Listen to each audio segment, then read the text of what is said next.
আপনাদের উন্নয়নের প্রয়োজন। আমার দেশের দক্ষ জনশক্তি আছে, আপনাদের বাজারটি আমাদের জন্য খুলে দেন, আমাদের উপকার হবে, আপনাদের হবে। এরপর এই সমগ্র মধ্যপ্রাচ্যে এই আপনার ম্যান পাওয়ার আমাদের এই জনশক্তি রপ্তানি শুরু হবে। তাই আজকে আমরা বলতে চাই, যেমনিভাবে গার্মেন্ট সেক্টর, অন্যান্য সেক্টর, খাল কাটা বিপ্লব, গণশিক্ষার বিপ্লব, শিক্ষা ক্ষেত্রে সমস্ত কিছুতে একটি যুগান্তকারী সিদ্ধান্ত জিয়া রহমান এনেছেন। তাই আমি আর বিশেষ জিয়া রহমান সম্পর্কে বলে আমি আমার বক্তব্য শেষ করব। 1979 সালের 78 সালের পর আমাদের উনি যখন বহুদলীয় গণতন্ত্রের জন্য বললেন, একটা পিপিআর ছিল, আইন ছিল, সেদিন কেউ যদি রাজনৈতিক দল করতে চায় মহামান্য রাষ্ট্রপতি বরাবর আবেদন করতে হবে। সেদিন অনেকগুলো রাজনৈতিক দল শহীদ প্রেসিডেন্ট জিয়া রহমানের কাছে আবেদন করেছেন, তার মধ্যে একটি ছিল আওয়ামী লীগ।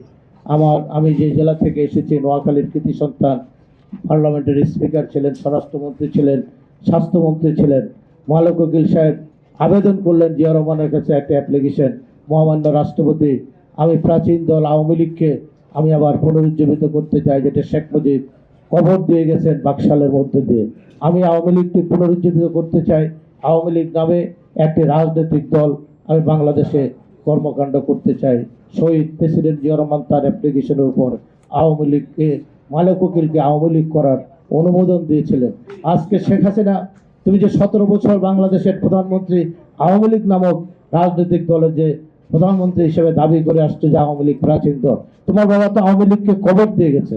যে আওয়ামী লীগের তুমি প্রধানমন্ত্রী দাবি করেছো, সেই আওয়ামী লীগ হচ্ছে জিয়া রহমানের অনুদানকৃত আওয়ামী লীগ। সেই আওয়ামী লীগ হচ্ছে মালেক উকিলের আওয়ামী লীগ, তোমার বাবার আওয়ামী লীগ না। এত অকৃতজ্ঞ তুমি। যে ব্যক্তি তোমাকে, যে দলকে পুনঃপ্রতিষ্ঠা করার, জিয়া রহমান তো নাও দিতে পারতো, আওয়ামী লীগ ব্যান্ড করে দিতে পারতো। এখন তোমরা যেভাবে আওয়ামী লীগকে এরা ব্যান্ড করছে, তাই আমি বলতে চাই, আমরা ইতিহাসের সেই সত্য পাতায় আপনার ফিরে যান। আজকে যারা এই ক্ষমতায় এসেছেন, অনেকে বলেন 54 বছর নাকি এই দেশে কিছু হয় নাই। আরে বাবা, 54 বছর আগে তোমার বাবারও তো জন্ম হয় নাই, একটা নাবালক বাচ্চা। তুমি দাঁড়ায় বলো 54 বছরে তুমি জিয়া রহমান দেখো নাই। যে জিয়া রহমান দেখে নাই, জিয়া রহমানের ইতিহাস জানে না, সে বাংলাদেশের নাগরিক হওয়ার উপযুক্ত না। আমরা বলতে চাই, যে ব্যক্তি স্বাধীনতার ঘোষণা দিয়ে মহান সেক্টর কমান্ডার হিসেবে যুদ্ধ করে বীরোত্তম একজন জিয়া রহমান, তাকে জানো না? 54 বছরে বেগম খালেদা জিয়ার শাসনকাল দেখো নাই, জিয়া রহমানের শাসনকাল দেখো নাই, তার নেতৃত্ব দেখো নাই। তুমি নাকি বলো যে 54 বছরে কিছু হয় নাই, ওনারা সংস্কার করবেন।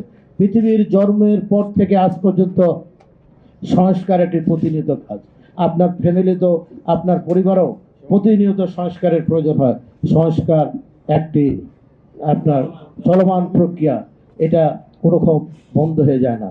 নদীর স্রোত যদি বন্ধ হয়ে যায়, তাহলে ওই নদী বন্ধত্ব হয়ে যায়। আর যে নদীতে স্রোত নেই, সে বন্ধা নদীতে মানুষ কোনো কিছু হয় না।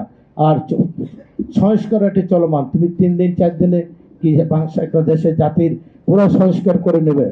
একজন মহিলা উপদেষ্টা আছেন, উনি বলেছেন, আমরা তো এসেছি সংস্কার করে করে শুধু নির্বাচনের জন্য নয়।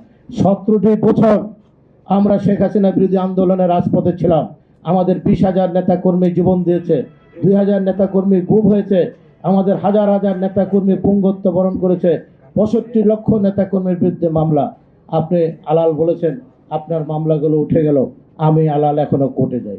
আমার 100 মামলা, আলালের 200 মামলা, এখানে বাসার সমস্ত নেতাদের মামলা আমরা এখনো কোর্টে যাই। আপনি গ্রামীণ ইউনিভার্সিটি করলেন, একদিনে অ্যাপ্লিকেশন করে আপনি উত্তরায় 650 কোটি টাকার জায়গা নিয়ে গেলেন আপনার গ্রামীণ বিশ্ববিদ্যালয়ের নামে। অতএব আপনার মামলাগুলো একদিনে উঠে গেল, আর আমাদের মামলাগুলো চলমান, আমরা এখনো কোর্টে হাজিরা দিই। এই যে আমরা যে রাস্তাটি তৈরি করেছি 17 বছরে, এই রাস্তা ধরেই 36 দিনের আন্দোলন নাকি হয়েছে। তো অতএব আপনার কারা? ঢাকা, আমার অত্যন্ত দুঃখ ভারাক্রান্ত হৃদয় বলতে হয়, বাংলাদেশের যত গণ অভ্যুত্থান হয়েছে, ঢাকা বিশ্ববিদ্যালয়ের ছাত্ররা জীবন দিয়েছেন, গুলি খেয়েছেন। এবারকার এই 5ই আগস্টের এই বিপ্লবে, এই 5 বিপ্লব না, গণ অভ্যুত্থানে ঢাকা বিশ্ববিদ্যালয়ের কোনো ছেলে শহীদ হয়েছেন, কোনো ছেলে গুলি খেয়েছেন, এটা আমাদের জানা নাই। আপনারা যারা উপদেষ্টা হয়েছেন, আপনারা সবাই হোম মিনিস্টারের বাসায় ছিলেন, নাইলে আইনমন্ত্রীর বাসায় ছিলেন, নাইলে আপনাদের বাবা মাকে নিয়ে হারুনের হোটেলে ভাত খেয়েছেন।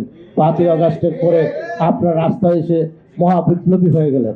আজকে আমি সার্জিস এবং হাসনাতকে বলতে চাই, তোমরা ছাত্রলীগের প্রোডাক্ট। তোমরা কত লক্ষবার শেখ মুজিব বঙ্গবন্ধু বলে স্লোগান দিয়েছ ঢাকা বিশ্ববিদ্যালয়, শেখ হাসিনা তোমাদের মা নেত্রী বলে কত লক্ষবার স্লোগান দিয়েছ। আজকে বিপ্লবী হয়ে গেছো না? মানুষকে তোমাদের ইতিহাস জানে না। তোমরা তোমরা কেউ মেসে ছিল, কেউ হোস্টেলে ছিল, কেউ টিউশনি করে পড়তে। আজকে 5 কোটি 6 কোটি টাকার গাড়িতে চলো। আগে পিছিয়ে আরো 20-25 কোটি টাকার গাড়ি।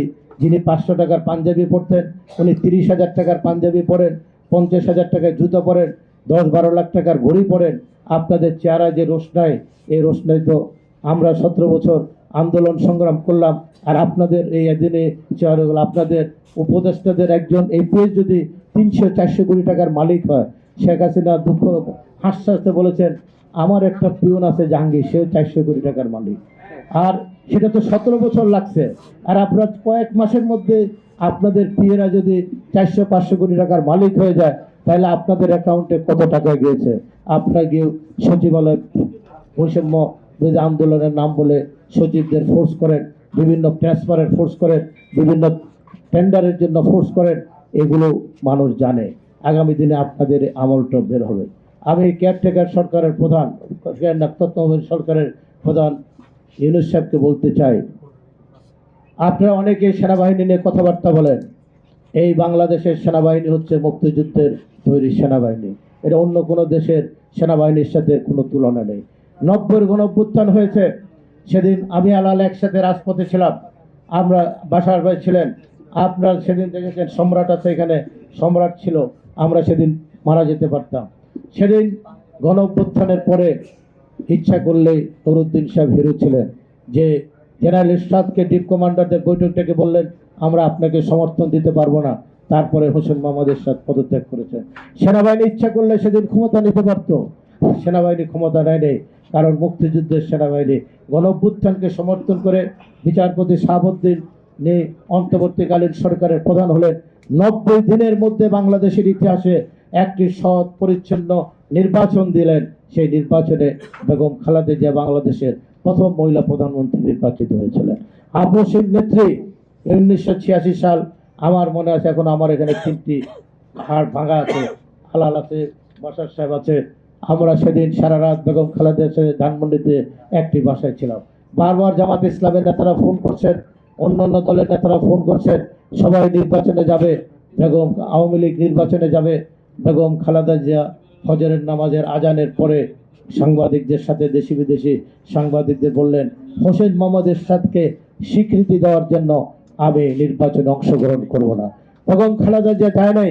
সেদিন অনেকে বলেছেন বিএনপি আজকে শেষ হয়ে যাবে। একমাত্র দল বিএনপি নির্বাচনে যায় নাই, জামাত আওয়ামী লীগ একসাথে হোসেন মোহাম্মদ এরশাদকে স্বীকৃতি দিয়ে সেদিন নির্বাচনে অংশগ্রহণ করেছিলেন।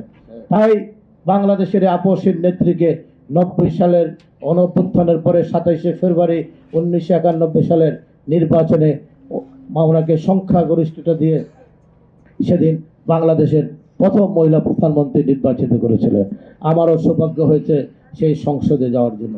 এবং বেগম খালেদা যে কী কাজটি করলেন, সংসদে এসে সরকার গঠন করার পর মুক্তিযুদ্ধের মূল চেতনা সংসদীয় পদ্ধতির সরকার, যেটি শেখ মুজিব হত্যা করে রাষ্ট্রপতি শাসিত সরকারে নিয়ে এসেছিলেন, বেগম খালেদা জিয়া একাদশ সংশোধনী পাশ করে সেদিন উনি সংসদীয় গণতন্ত্রের আবার প্রবর্তন করলেন, সংসদীয় পদ্ধতির সরকার প্রবর্তন করলেন।